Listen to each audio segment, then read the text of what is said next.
Bismillahirrahmanirrahim. Alhamdulillahi rabbil alamin. Wa bihi nasta'in ala umurid dunya waddin. Wassalatu wassalamu ala ashrafil anbiya'i wal mursalin, Sayyidina maulana Muhammadin wa ala alihi wa sahbihi ajma'in. Yang ketiga daripada perkataan-perkataan indah para ulama, diriwayatkan daripada Sayyidina Umar ibn al-Khattab dan anak beliau Abdullah bin Umar radhiyallahu ta'ala anhuma, bahwasanya Sayyidina Umar berkata, man raqqa wajhuhu raqqa ilmuhu. Artinya, siapa yang tipis mukanya maka tipis juga ilmunya. Barang siapa yang tipis mukanya maka tipis juga ilmunya. Maksudnya perkataan itu ialah, siapa yang malu dalam mencari ilmu maka sedikit ilmunya.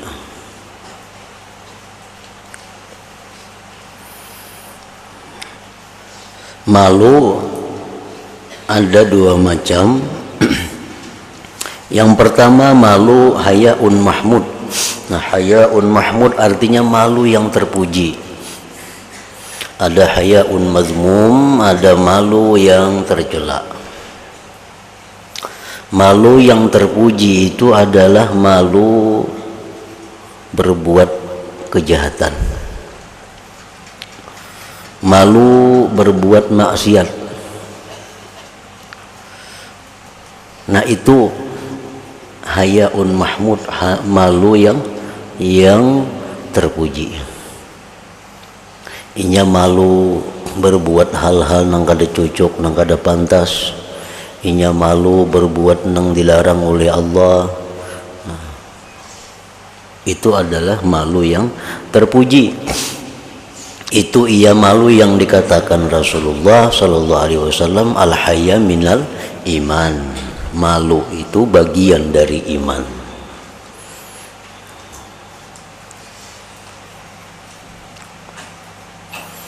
Nah, yang kedua, hayaun mazmum, itu malu yang tercela. Malu yang tercela ini adalah malu yang mencegah dia berbuat kebaikan. Sopan belajar, sopan berbuat yang diperintah Allah, sopan berbuat yang dianjurkan oleh Allah. Malu, kenapa kada umpat belajar, asa sopan umpat. Nah, ini malu yang mazmum, malu yang tercela. Ini bukan malu nang bagian iman. Malu. Jadi orang yang malu itu kada dapat ilmu. Kalau mau juga belajar, kada banyak dapat ilmunya, karena nya malu. Kada dapat betakun, sopan betakun. Nah, sopan betakun kada dapat jadinya, karena nya sopan betakun itu. Nah, ini yang dimaksud dengan man raqqa wajhuhu raqqa ilmuhu.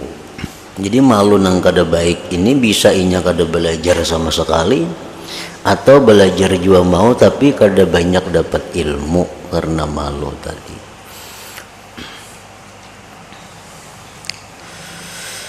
Dan disebutkan dalam Sahih Al-Bukhari rahimahullahu ta'ala perkataan Imam Mujahid rahimahullahu ta'ala, la yata'allamul ilma mustahin wala mutakabbirun.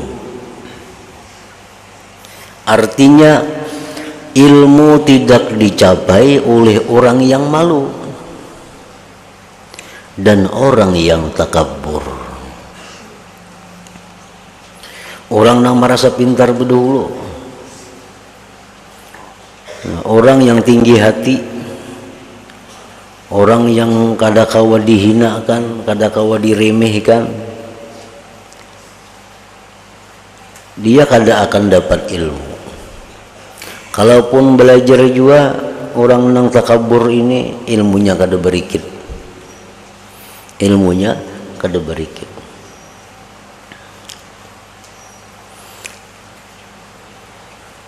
Tidak dapat ilmu orang yang pemalu. Kalaupun dia belajar juga, kada banyak dapat ilmu. Dan kada dapat ilmu orang yang tinggi hati. Tinggi hati. Ini tinggi hati sudah berdahulu merasa pintar, merasa sudah macam-macamnya. Sombong itu banyak sebabnya. Ada sombong karena kekayaannya, lalu ini kada hendak lagi nuntut ilmu. Ada orang yang sombong dengan ilmunya, hanya merasa sudah alim, kada perlu lagi nuntut ilmu. Ada yang sombong dengan ibadahnya, hanya merasa sudah banyak ibadah, kada perlu lagi nuntut ilmu. Ada yang sombong dengan keturunannya, dia merasa keturunan orang alim, kada perlu lagi nuntut ilmu. Nah, jadi orang yang tinggi hati itu kada dapat ilmu. Kalaupun dia belajar juga, tapi belajar hendak dimuliakan, belajarnya hendak dihormati, belajar hendak diistimewakan. Nah, itu kada dapat ilmu juga. Walaupunnya mau belajar, tapi hendak dimuliakan, hendak dihormati, hendak diistimewakan pada orang-orang lain. Nah, belajarnya tapi inya hendak macam itu, ilmunya pun kada dapat juga. Allah kada akan memberikan ilmu kepada orang yang sombong itu Al-Quran. Al-Quran menjelaskan, ujar Tuhan, bahwa aku palingkan ayat-ayatku daripada orang sombong. Artinya apa? Aku kada memberikan ilmu kepada orang yang sombong. Jadi orang yang mau dapat ilmu itu orang yang tawadhu, orang yang rendah hati. Dihinakan orang kah, disia-siakan orang kah, tetap ingin menuntut ilmu. Nah, ini orang mau dapat ilmu karena hatinya rendah. Para ulama mencontohkan bahwa ilmu itu seperti air, seperti banyu. Ilmu itu boleh juga dikatakan seperti hujan. Nah, ilmu seperti hujan. Lalu hujan itu di mana tak kumpulnya? Hujan itu di mana tak kumpulnya? Pasti di tanah yang paling rendah. Pasti di tanah yang paling rendah. Di situ terkumpul banyak hujan. Tanah-tanah tinggi, bang, umpat lalu aja. Umpat lalu aja tanah-tanah tinggi itu. Udah hujan, nah, tanah tinggi, umpat lalu. Tapi kini terkumpulnya banyu itu di tanah yang paling rendah. Nah, itu hujan diumpamakan ilmu. Ilmu itu kalau orang yang menuntut ilmu ini tinggi hati, orangnya kada kuat tersinggung, lo meraju. Ada kalau kada dihormati, ada kalau kada dimuliakan. Menuntut ilmu ini orang mendengarnya ilmu tuh, cuma lalu aja. Nah, siapa yang hatinya rendah, hatinya tawadhu, nah di situ kumpulannya ilmu. Jadi kalau 10 misalnya dalam kelas, siapa yang paling banyak dapat ilmu? Orang yang paling rendah hatinya di antara yang 10 itu. 20 dalam kelas, siapa yang paling banyak dapat ilmu? Yang paling rendah hatinya. Yang tinggi hati, bang, masuk kanan keluar kiri. 4 lalu kayak hujan tadi. Ini di gunung tuh 4 lalu aja. Di mana yang paling rendah, di situ kumpulannya.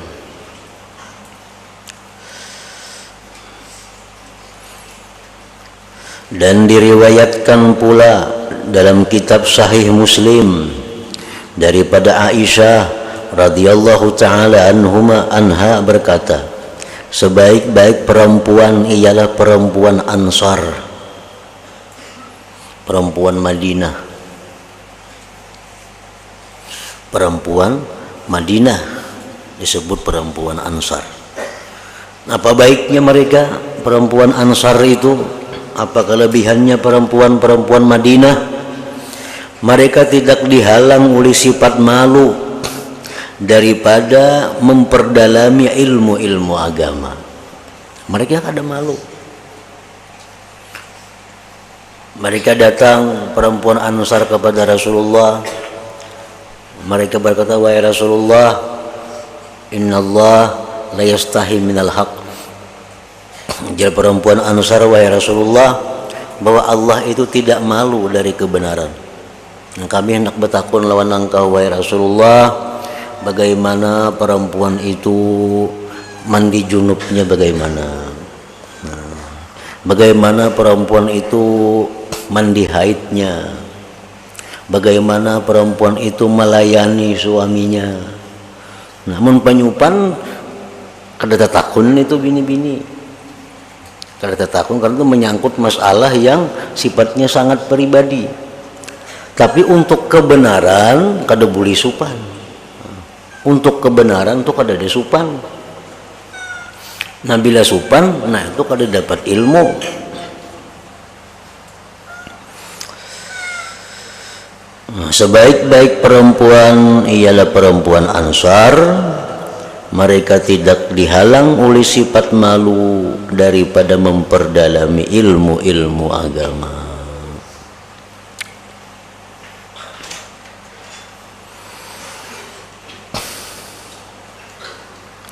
Keempat, telah diriwayatkan dalam kitab Sahihul Bukhari bahwasanya Sayyidina Umar radhiyallahu anhu pernah berkata, tafaqqahu qabla an tasudu.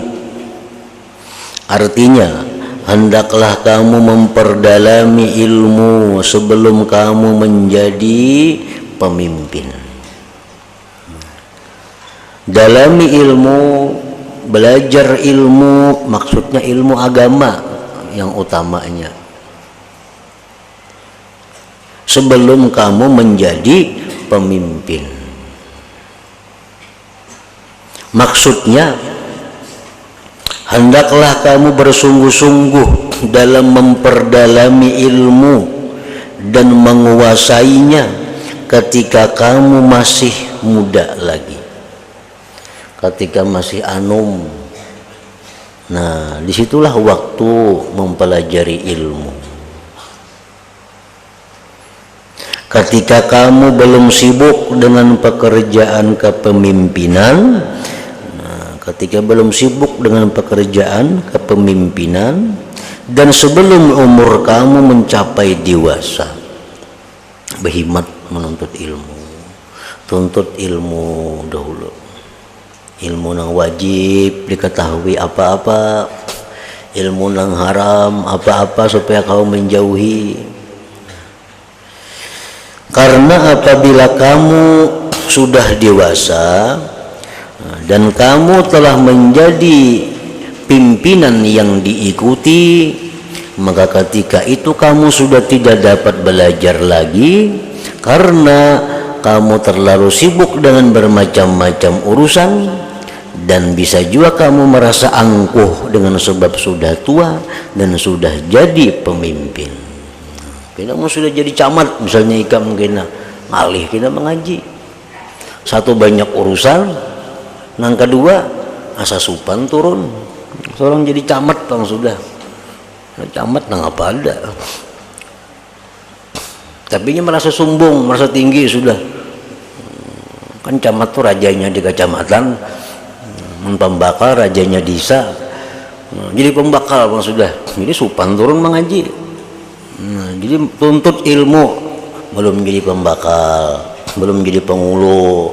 Karena menjadi pengulu ngalih menuntut ilmu, sibuk dengan urusan-urusan, lawan kena supan. Jadi ujar Sayyidina Umar tadi apa? Tafaqahu qabla an tasudu. Belajarlah kamu ilmu agama sebelum kamu menjadi pemimpin. Banyak aja orang yang tinggi-tinggi pangkat sembahyang kada bisa. Banyak menjadi kepala ini, kepala itu, kepala dinas, kepala apa. Lihat tiga sembahyangnya kada biris kada. Kenapa lagi anum kada belajar? Sembahyang tuh kayak apa, nang bujur rukuknya kayak apa, sujudnya kayak apa. Ada orang yang jadi gubernur sudah sembahyang kopiah enggak sini lah.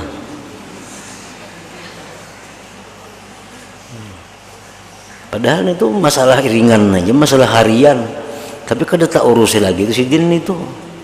Karena kesibukan. Nah, jadi menuntut ilmu sebelum jadi pemimpin itu.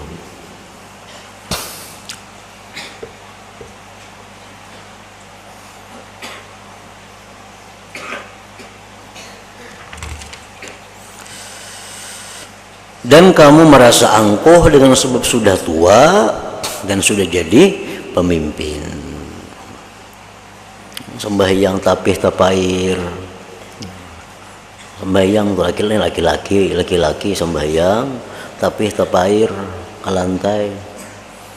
Tuhan kada katuju itu, walaupun sembahyangnya sah tapi itu kada diterima oleh Allah. Nah, banyak kada tahun itu orang tua-tua yang jadi pemimpin itu sudah sembahyang bepairan tapi ada yang salawar bepair ke lantai sembahyang, walaupun sembahyangnya sah tapi itu Tuhan kada katuju. Kenapa? Karena nang tapih bepairan itu, salawar nang bepairan itu adalah perilaku orang yang sombong. Ujarnya aku kada sombong tapi gaya-gaya orang sombong. Tuhan kada katuju juga. Walaupun hati kada sombong tapi kita memakai pakaian orang sombong, Tuhan kada katuju juga. Ini sembahyang tetapi mesti jangan tak bawah pada buku lali. Gamis jangan tak bawah pada buku lali. Salawar jangan tak bawah pada buku, mesti digulung dulu salawaran itu. Supaya buku lali kelihatan. Nah, bila kada jam itu sembahyang kada diterima Tuhan. Bujur aja gugur kewajiban tapi kada dapat pahala apa-apa.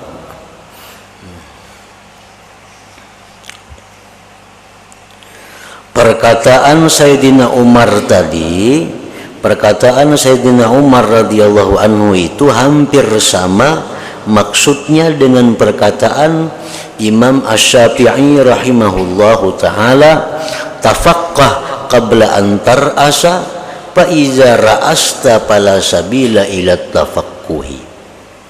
Artinya bersungguh-sungguhlah kamu mengaji sebelum kamu jadi ketua. Menjadi ketua ngalihin, ketua partai, ketua apa kan ngalihin. Karena apabila kamu telah jadi ketua, maka ketika itu sudah tertutup jalan untuk mengaji. Banyak kesibukan.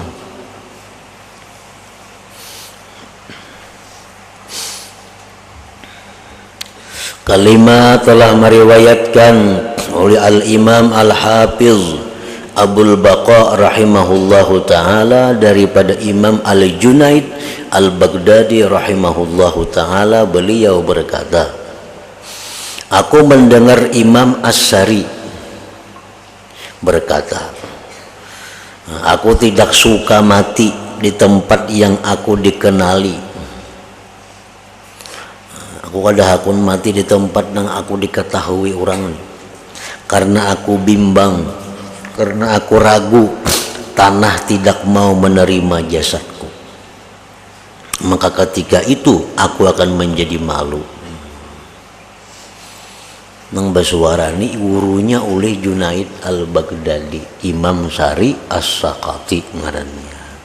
Itu aulia yang termasuk min aulia il kibar, termasuk aulia yang besar yang sangat dikenal di mana-mana, Imam Sari As-Sakati. nya sidin aku mun mati baiknya kada usah dipatak di kampung kuning. Kalau pindah tanah kada mau nerima aku supan gina. Nah, jadi artinya apa? Orang yang sehebat beliau itu muridnya aja Junaid Baghdadi, kayak apa gurunya bayangkan aja. Muridnya aja Junaid Baghdadi, kayak apa lagi gurunya, tentu lebih hebat daripada Junaid. Junaid itu sudah imamus sufiyin. Junaid itu imamnya orang tasawuf. Ini gurunya Junaid, tentu lebih hebat lagi. Ada istilah hukama mengatakan bahwa guru yang hebat belum tentu bisa melahirkan murid yang hebat. Guru yang hebat belum tentu bisa melahirkan murid yang hebat. Ndak aja murid nang buntat. Pada gurunya alim benar sudah. Gurunya alim, gurunya wali, muridnya banyak nang buntat. Karena kada setiap guru yang hebat itu bisa melahirkan murid yang hebat. Tetapi setiap murid yang hebat pasti lahir dari guru yang hebat. Nah, itu setiap murid yang hebat itu pasti lahir dari guru yang hebat. Junaid Baghdadi orang hebat, pasti lahir dari guru yang hebat. Siapa guru sidin? Salah satunya Imam As-Sari As-Sakati ini. Nah, Sari As-Sakati ini beliau merasa bahwa diri sidin itu banyak benar berisi dosa. Nah, sidin merasa diri sidin itu banyak benar maksiat kepada Allah, padahal ini waliullah. Sampai-sampai sidin khawatir kalau mati kayaknya tanah kada mau menerima aku. Nah, jadi itulah, memang semakin tinggi ilmu pengetahuan seseorang, nah semakin tinggi ma'rifatnya seseorang, maka dia pasti akan merasa banyak kesalahannya. Makin tinggi seorang itu ma'rifat kepada Allah, maka dia merasa makin banyak dosa kepada Allah, makin banyak melanggar apa-apa yang disuruh dianjur oleh Allah. Nabi orang yang paling ma'rifat di antara orang yang ma'rifat. Sidin banyak beristighfar kepada Allah. Nah, jadi orang yang ma'rifat itu makin tinggi, makin merasa dia rendah, makin merasa dia hina, makin merasa dia banyak dosa. Lain orang nang bebayaan beilmu, nah tuh merasa kada berdosa lagi sudah inya.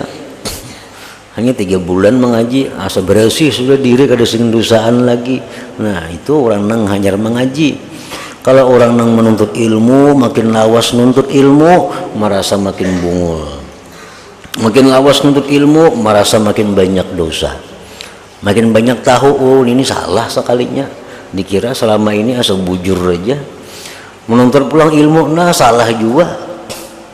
Salah semuaan sekalinya. Cara makan salah, cara guring salah, cara berkumpul lawan bini salah, cara mendidik anak salah, cara berpakaian salah, cara duduk salah, cara berdiri salah. Sekali banyak ilmu yang dituntut, sekalinya banyak banget salahnya.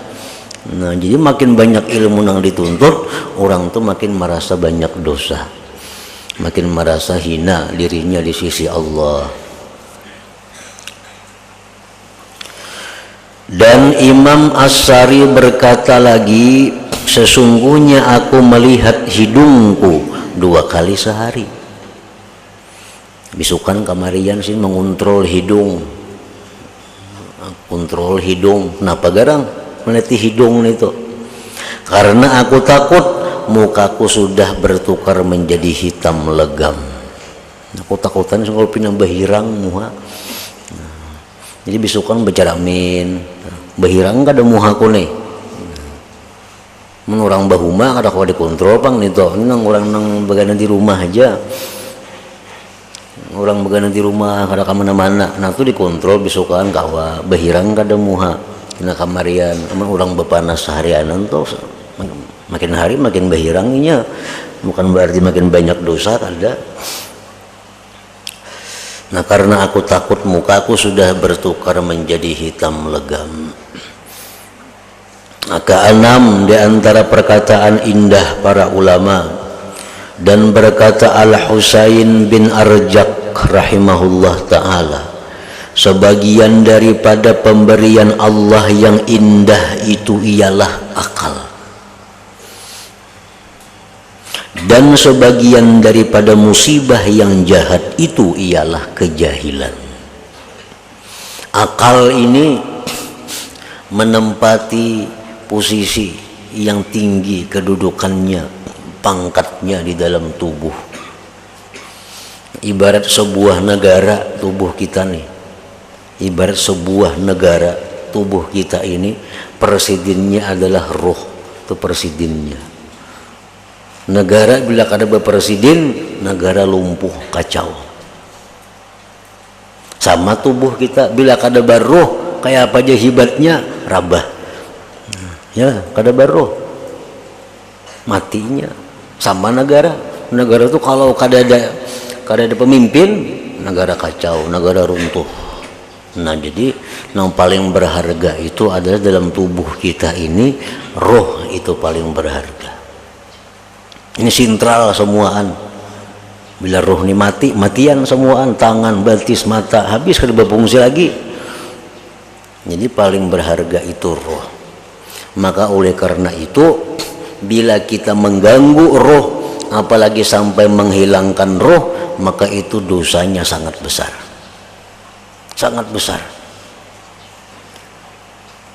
Orang yang membinasakan rohnya, itu dosanya sangat besar, diancam dengan neraka oleh Nabi kita. Misalnya orang berbunuh diri, itu kan menghilangkan roh, itu dijamin oleh Nabi masuk neraka. Orang nang tajun dari gunung ke bawah, bunuh diri. Orang nang berkendaraan habis gas, bunuh diri, matinya itu dijamin oleh Nabi matinya ke neraka. Kenapa? Karena menghilangkan sesuatu yang paling berharga di dalam kerajaan tubuh ini, yaitu roh tadi. Nah, yang kedua, termasuk yang berharga di dalam tubuh kita itu adalah akal. Walaupun hidup, kalau kada berakal,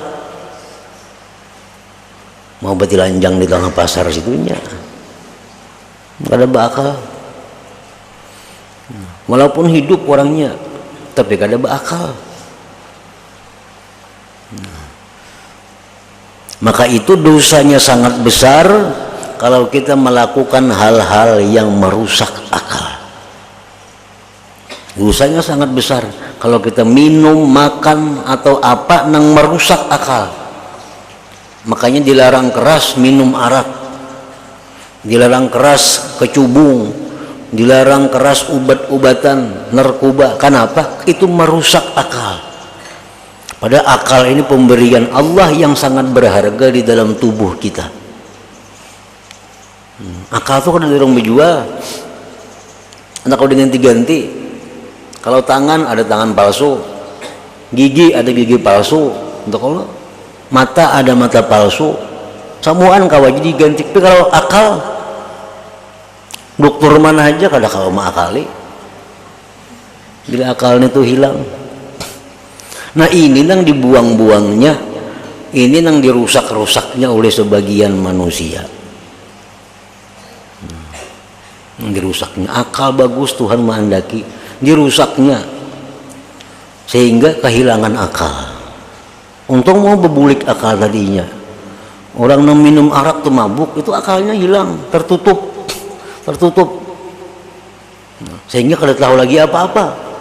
Kadang-kadang kuitan nak dibunuhnya, rumah hendak dibakarnya. Kenapa? Karena akalnya tertutup. Maka itu minuman yang memabukkan itu disebut Nabi ummul khaba'is, sintralnya segala kejahatan, sintralnya itu. Karena orang yang kehilangan akal ini mau berzina, mau memperkosa, mau merampok, mau membunuh, mau apa aja.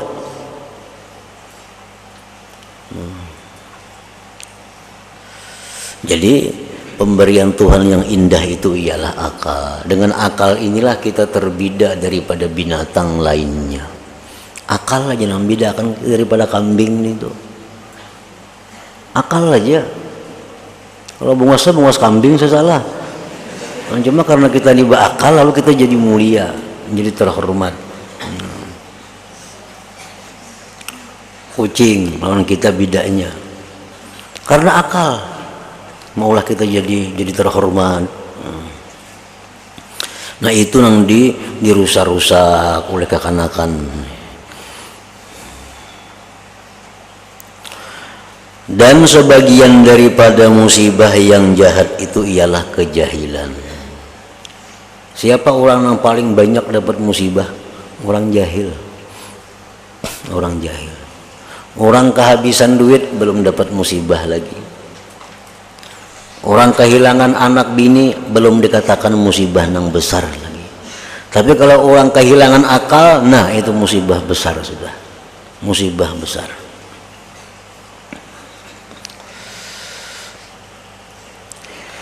Ketujuh, berkata Bishr bin al-Harith rahimahullahu ta'ala, mereka para aulia maksudnya tidak makan karena mencari kelezatan, dan mereka tidak berpakaian karena mencari kelembutan.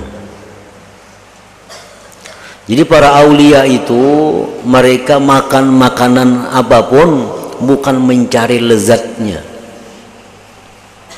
Nah ini bedanya orang nang kada beilmu lawan orang beilmu.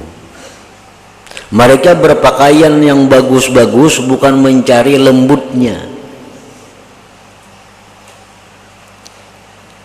Imban apa mereka makan nyaman-nyaman? Apa mereka itu berpakaian yang baik-baik? Nah mereka aulia-aulia itu mereka berpakaian-pakaian yang baik. Mereka makan makanan yang lezat bukan karena kelezatannya yang mereka cari, bukan karena pakaian indahnya yang mereka cari, tapi yang mereka cari adalah syukur yang baru dalam diri mereka. Nah, syukur yang baru. Syukur yang baru. Memakan tiap hari hintalu aja. Syukurnya kayak itu bang sudah. Bisukan hintalu bisanga, dadar kena tang hari hintalu bajarang, malam kena hintalu jaruk. Ini kayak itu bang, dah syukurnya. Kalau ada perubahan lagi syukur alhamdulillah. Nah mereka orang-orang aulia itu mereka hendak mencari makanan yang lezat, bukan kelezatannya itu yang mereka cari, tapi mereka hendak merasakan syukur yang baru. Nah syukur yang baru.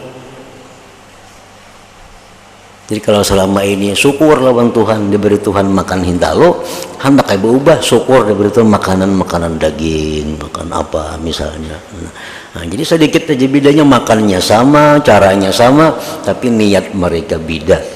Nah, itu yang membedakan para aulia dengan orang-orang biasa. Mereka mencari makan kemana-mana makanan yang nyaman, bukan mencari kelezatannya. Tapi yang mereka cari hendak merasakan syukur yang berbeda dari syukur yang biasa itu. Jadi mereka nyamannya dapat, pahalanya dapat. Mungkin kita kasih itu kamari ke bibiraya kemana mencari makan yang nyaman, enggak situ aja, makan yang nyamannya aja dapat, pahalanya pada dapat. Tapi kalau kita makan mencari kemana makan hendak ke situ jauh mencari makan yang nyaman, aku hendak mau ubah syukur lawan Tuhan, hendak marah saya syukur yang lain pulang. Nah itu pahala dapat, nyamannya kada berkurang, tetap nyaman, bahkan nyaman lagi. Nah itu gunanya ilmu. Jadi orang berilmu itu apa yang mereka perbuat bernilai pahala. Walaupun sama kelakuannya orang-orang kada berilmu. sama aja orang kada ilmu, makan, guring, minum, kawin, apalagi sama aja orang biasa, tapi mereka punya ilmu, lalu mereka ada niat-niat yang bagus dalam melakukan hal-hal itu, sehingga bagi mereka bernilai ibadah.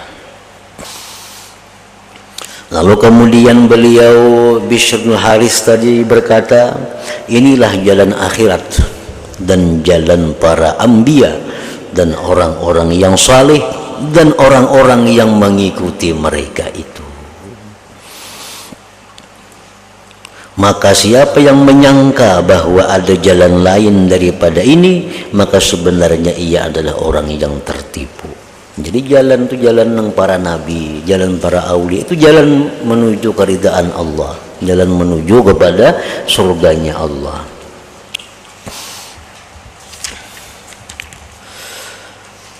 Kedelapan, berkata Sahal bin Abdullah At-Tustari rahimahullahu ta'ala, selama hati seseorang masih terpaut dengan sesuatu yang lain daripada Allah, maka hati itu tidak akan mencium bau keyakinan.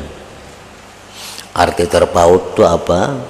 Nah, hati ini masih merasa ada ketergantungan dengan selain Allah. Nah, hati itu masih ada ketergantungan dengan selain Allah. Nah, bila orang macam itu, maka ini kada akan dapat keyakinan. Kada akan dapat keyakinan. Ini merasa bahwa kalau kada ada inyatunya kayak apakah hidup. Aku nih mun mati pian kayak apakah ulun nih hidup. Nah, itu di tengah hati itu jangan kayak itu lagi.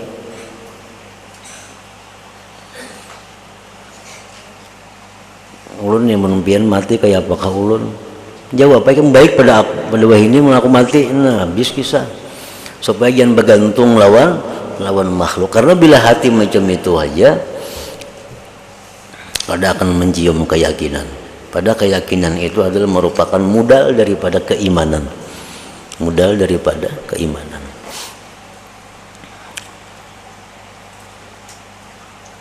Dan selama hati masih dihinggapi oleh sesuatu yang dibenci oleh Allah Ta'ala, dalam hati kita banyak dengki, dalam hati kita banyak sombong, dalam hati kita masih ada hendak orang lain siapapun jatuh, dalam hati kita masih ada hal-hal yang dibenci oleh Allah, maka hati tersebut tidak akan dapat dimasuki oleh nur, oleh cahaya ilmu, oleh cahaya ma'rifat kepada Allah. Jadi ilmu ma'rifat itu sesuatu minuman yang sangat lezat, minuman yang sangat mahal.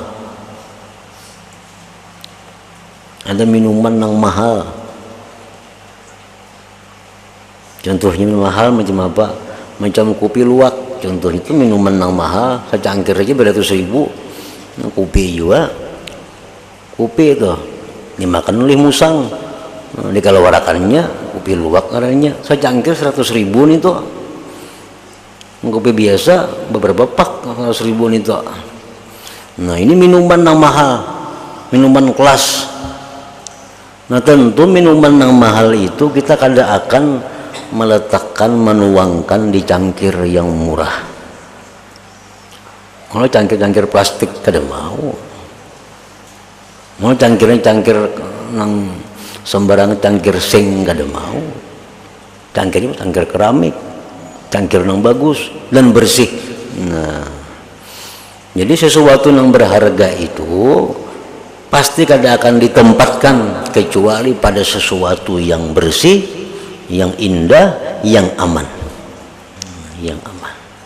Demikian pula Allah Ta'ala kada akan menempatkan ilmu, kada menempatkan ma'rifat kecuali pada hati yang bersih, hati yang indah, hati yang aman. Aman apa? Aman dari dicuri orang. Kalau kita dapat ilmu dari Allah, kena kisahkan lawan orang, itu kada aman. Ngarannya Tuhan beandak-andak oleh kita. Atau dapat apa, kena kisahkan lawan orang. Nah, Tuhan kan katuju ka itu. ilmu tuh ada sebagian yang mesti dikisahkan, tapi ada ilmu yang Tuhan tuh cemburu kalau dikisahkan. Nah jadi Tuhan kada akan mau lagi mandaki ke situ. Ya Tuhan bak ada aman ini dikisahkan terus. Nah jadi ilmu tuh ada nang Allah menitipkan ilmu tuh ke hati orang yang mesti aman, tersimpan rapat, tertutup. Nah, jadi kalau kita hendak hal-hal yang istimewa, nah bersihkan hati, pakaiani hati sehingga indah dan tutup rapat. Misalnya ikam berisi barang nang berharga, baik itu gelang jam, baik itu cincin. Lalu ikam menitip lawan orang lah, empat mandak lah, aku hendak naik haji. Ini ada utasku larang, beratus juta harganya nih. Ini jamku nih beratus juta, aku ditipakan lawan ikam. Ayo hajarnya. Dipakainya sekalinya. Hari dipakai cincin, seorang seminggu sekali makanya hari-hari lagi memakai. Ini kada aman ngarannya dititipin nih. Nang duli kita ada mau lagi mandak situ dah. Napa wani memakai? Nah, kalau itu juga Allah Ta'ala bila Allah menitipkan ilmu kepada kita, ilmu-ilmu nang mulia, ilmu-ilmu nang berharga, jangan dikisahkan. Jangan disahkan kepada orang nang bukan ahlinya, nang bukan berhak. Bila dikisahkan terus, Tuhan kada mandaki lagi kena ke situ.